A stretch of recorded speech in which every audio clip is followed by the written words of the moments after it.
એક તરફ લોકો નોટબંધીના માહોલમાં એક નોટ માટે તરસી રહ્યા છે અને રૂપિયા મેળવવા હજુ એટીએમ અને બેંકોની બહાર લાઈનો લગાવે છે। તેવામાં નવસારીમાં એક લગ્ન સમારંભમાં ઉડી લાખોની નોટો। નવસારીમાં એનઆરઆઈ પટેલ પરિવારના લગ્નમાં ડાયરાનું આયોજન કરાયું હતું।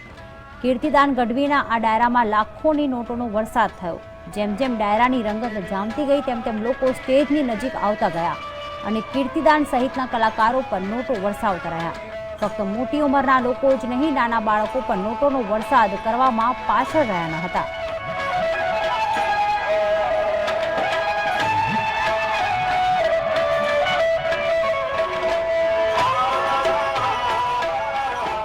તો નવસારીના લાખણપુર ગામમાં અમેરિકામાં રહેતો પટેલ પરિવાર પોતાની દીકરીના લગ્ન માટે વતન આવ્યું છે।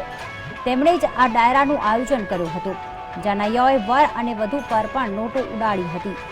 એક સમય તો સ્ટેજ પર નોટોનો ઢગલો થઈ ગયો હતો। આ પહેલા પણ કીર્તિદાન ગઢવીના કાર્યક્રમ દરમિયાન લાખો રૂપિયાની નોટોનો વરસાદ થઈ ચૂક્યો છે।